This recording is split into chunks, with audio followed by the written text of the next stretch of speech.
Death in Tarkov is certainly an inevitability. Sooner or later, you will unfortunately succumb to the harsh world that we constantly throw ourselves in.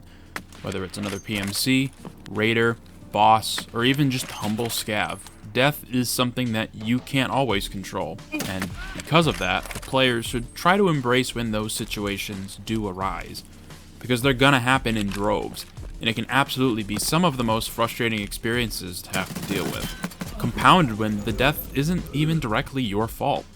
So, then you end up back at your stash, no gear on you except for whatever's in your secured container. This has happened to me recently after a string of deaths back to back. It got me thinking about Tarkov and the cycle of bringing in a kit, dying with it, and just reappearing in my stash with nothing on me.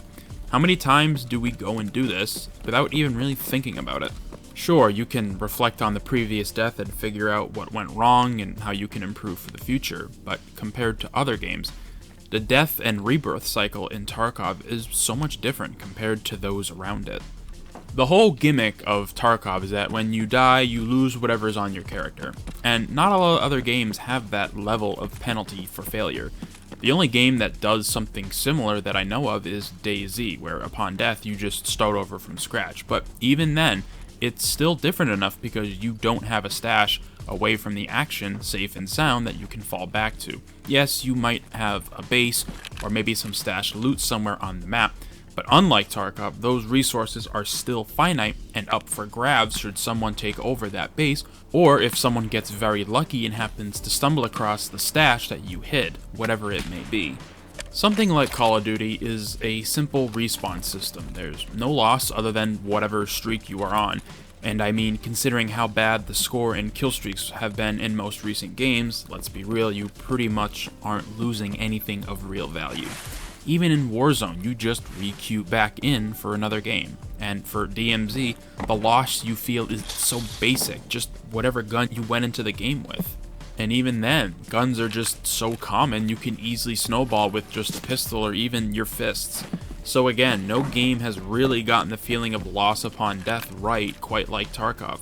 And I think it works so well because the vibe of the game kind of elicits that level of response from the player. A brand new player to Tarkov, who may have heard about the game from a friend or a creator online that they may follow, will most likely feel the same sense of being overwhelmed by what the game is asking of them.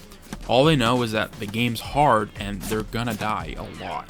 And while that might spell doom for a lot of games in terms of player retention and positive feedback, for some reason it just works for Tarkov.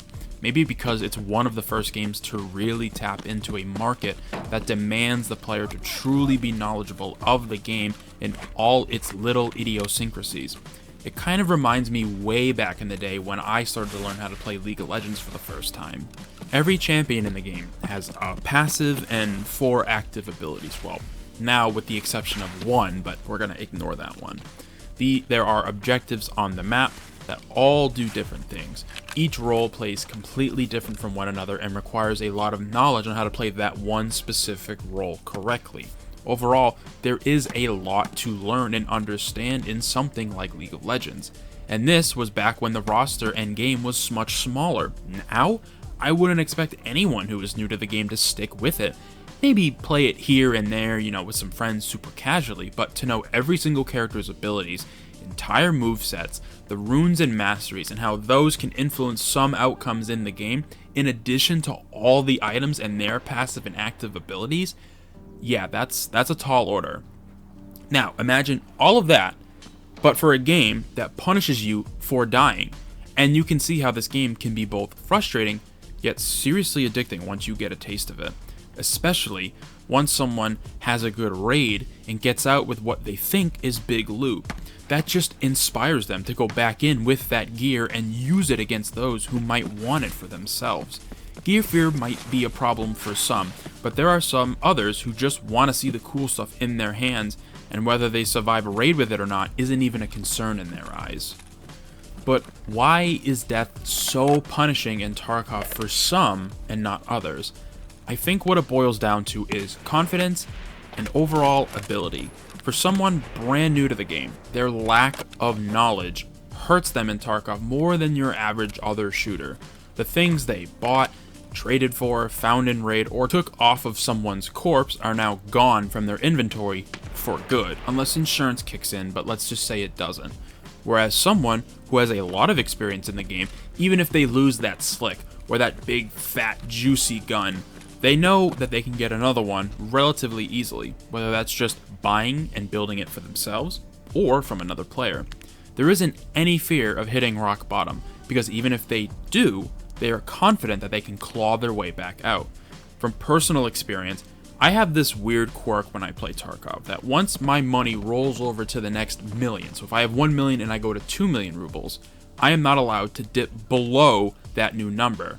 It's strange, it's arbitrary, and honestly really stupid, but I mentally do it because I don't ever want to hit 0 rubles in Tarkov. I know I could get myself out of that situation if I was in that situation, but I like having money to build cool guns. That's pretty much it. But the only reason I keep that demand up is because I have time in the game. I know how to make money. I can usually play passive if I need to be, and even then, deaths don't hurt that much because I have gear in my stash waiting to be used. But again, for anyone new to the game, these lessons haven't been instilled in their brain yet, so they're more likely to fall into the traps that Tarkov kind of has. The cycle of dying in Tarkov is something every player will go through. It doesn't matter if they're on a survival or death streak. This game ebbs and flows unlike any other shooter out there currently.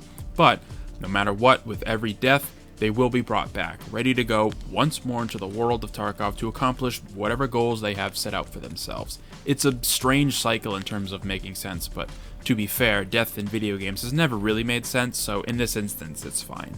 You might die 10 times in a row, then get one good raid, and suddenly you have a 12 raid streak going for yourself because your ability to learn, adapt, and overcome the obstacles of this game has improved.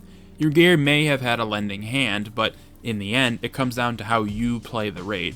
So go out there and get involved in the cycle of death and rebirth in Tarkov. And if you enjoyed this video, please leave a comment down below with your thoughts, and be sure to subscribe for more videos and thoughts about questions that go beyond the scope that they should really for in a video game. I hope to see you in future ones.